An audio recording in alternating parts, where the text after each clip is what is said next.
अभी ओमिक्रॉन बहुत घातक नहीं है, लेकिन ठंड में यह घातक हो जाएगा। नवजात शिशुओं में कंगारू मदर केयर एक ऐसी विधि है जिससे कि आप बच्चे को पूरी तरह से माँ सुरक्षित रख सकते हैं।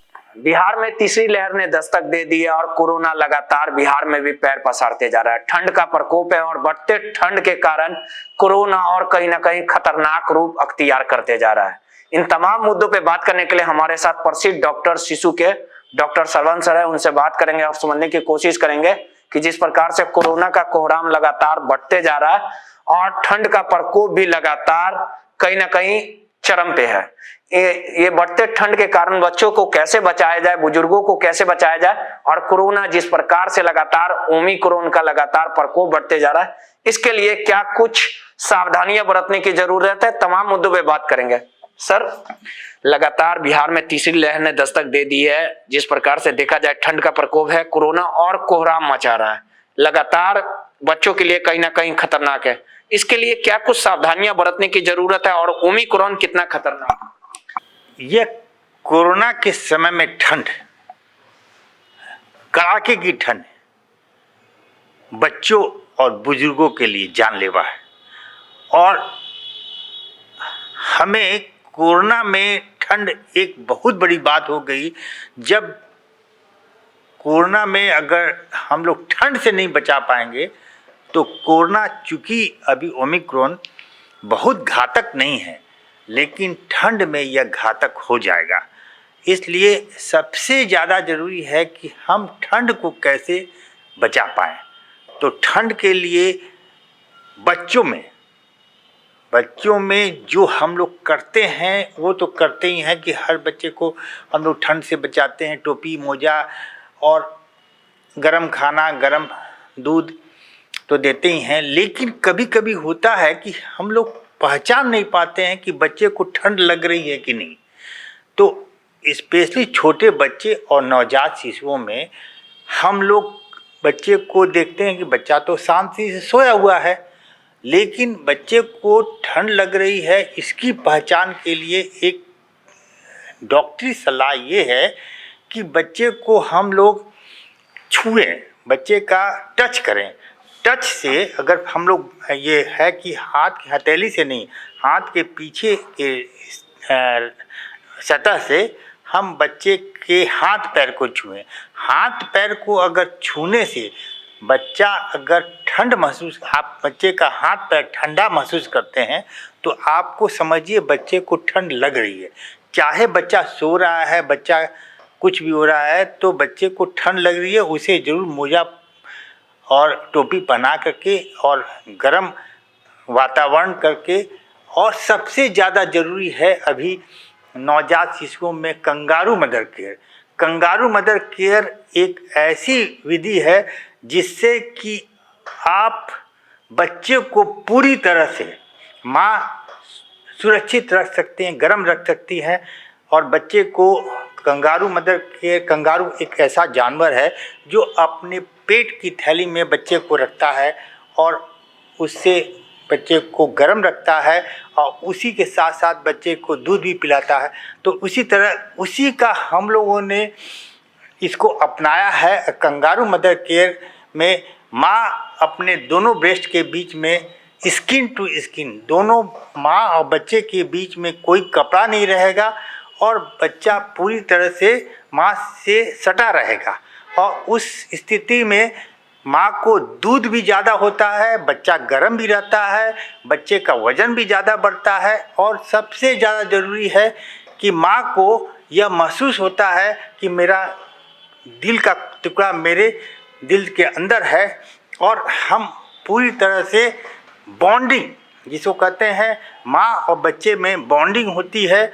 और बच्चा को कोई भी जो दिक्कत होती है, सांस में दिक्कत हो, चाहे ठंड हो चाहे गर्म हो, ऐसा मैं कहूँगा कि यह बच्चे का कंगारू मदर केयर ठंड में तो बचाता ही है, गर्मी में भी माँ का स्तन ठंडा हो जाता है, बच्चे को एक ठंड महसूस देता है। इसी तरह यह एयर कंडीशन का काम करता है।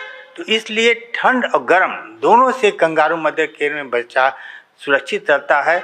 इसलिए कंगारू मदर केयर नवजात शिशुओं के लिए सर्वोत्तम है और इसे हर जो बच्चे को जो समय से पहले हो उसे विशेष रूप में कंगारू मदर केयर में ही माँ को रखना चाहिए।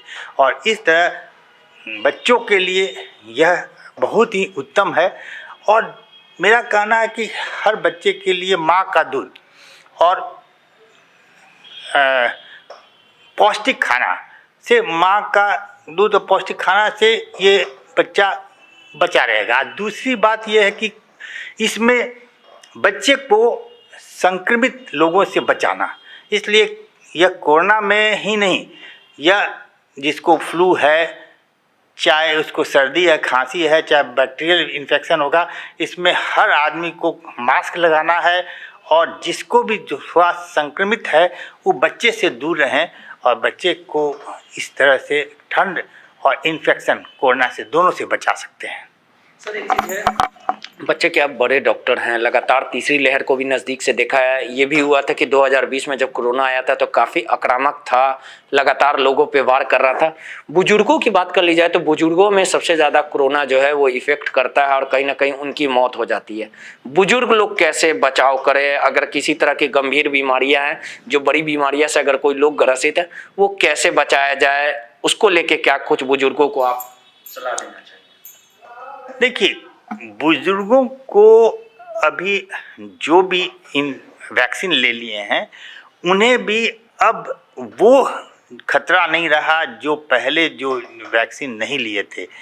अब ये क्या है कि आप जो आपको बीमारी है उसका ख्याल रखिए, डायबिटीज़ है चाहे हार्ट डिजीज़ है, उसकी समय समय पे दवा रखें।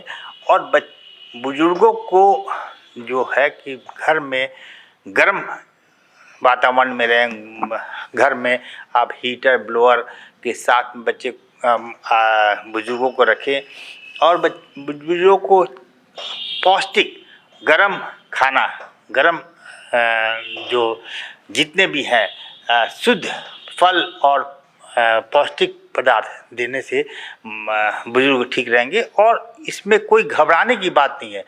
ठंड एक ऐसा नहीं है कि जो एक आप एक्सेसिव अगर बच्चे को चाहे बुजुर्गों को गर्म कर दीजिएगा तो वो भी उसके लिए खतरनाक होता है, क्योंकि बैक्टीरिया जो होता है ठंड में ज़्यादा उसका विकास नहीं होता है, लेकिन गर्मी में अगर हॉट और ह्यूमिड रहेगा तो वातावरण में ह्यूमिडिटी के कारण बैक्टीरियल इन्फेक्शन ज़्यादा होता है।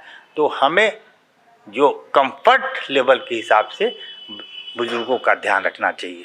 एक चीज़ और सर, जो गर्भवती महिलाएं हैं, जो बच्चे को जन्म देने वाली है, वो महिलाएं किस प्रकार से कोरोना के लिए बचे? और जो अगर नवजात बच्चा जन्म ले लेता है तो आपको लगता है कि ये ओमिक्रॉन जो है वो कहीं ना कहीं छोटे बच्चों पर सबसे ज़्यादा, नवजात बच्चों पर सबसे ज़्यादा अटैक कर रहा है, या 7 साल 8 साल 10 साल के बच्चे हैं उन पे ज़्यादा अटैक कर रहा है?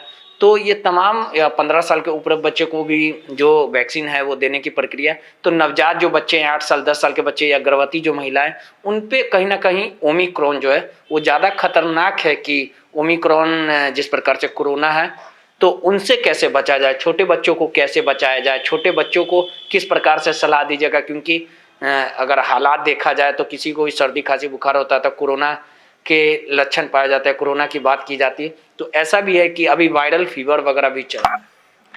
देखिए, जो भी है बच्चों में देखा गया है कि कोरोना चाहे कोविड का सिम्टम्स ज़्यादा नहीं है, लेकिन कुछ बच्चों में जैसे कहते हैं MIC, जो कहते हैं मल्टी सिस्टमिक इन्फ्लामेटरी सिंड्रोम, जो कुछ बच्चे का जैसे कि जो होता है वो ज़्यादा रिएक्ट करते हैं। जैसे कि मैं कहूँगा कि हर बच्चे का अपना रिएक्शन होता है। जो अगर मान इन्फेक्शन भी होता है, एक डस्ट से एक आदमी सब पूरे डस्ट में घूमते हैं, किसी को बहुत ज़्यादा छींक होता है, उसको दमा हो जाता है, किसी को कुछ नहीं होता है। तो हर बॉडी अपना अपना रिएक्शन करता है।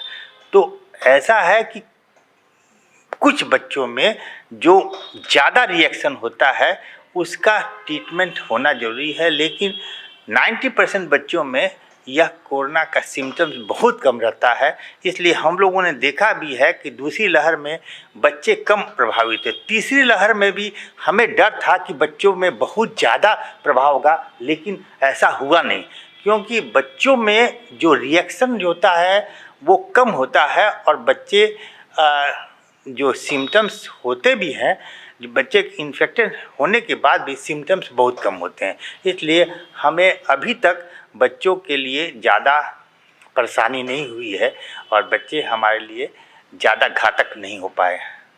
देखिए, ये सीधे तौर पे डॉक्टर सरवन थे जिन्होंने बताया कि जिस प्रकार से ठंड का प्रकोप लगातार बढ़ते जा रहा और बढ़ते ठंड के प्रकोप से कहीं ना कहीं बच्चों में अटैक कर रहा है और कोरोना भी खतरनाक होते जा रहा है। अगर आप अपने बच्चे को सुरक्षित रखना चाहते हैं और स्वस्थ रखना चाहते हैं तो डॉक्टर सरवन के द्वारा तमाम जो बातें बताई गई उसका ख्याल रखना पड़ेगा, उनका जो अपील है वो मानना पड़ेगा, तभी आपका बच्चा पूरे तरीके से सुरक्षित रहेगा। कैमरामैन पंकज के साथ रोहित, NBC 24 पटना।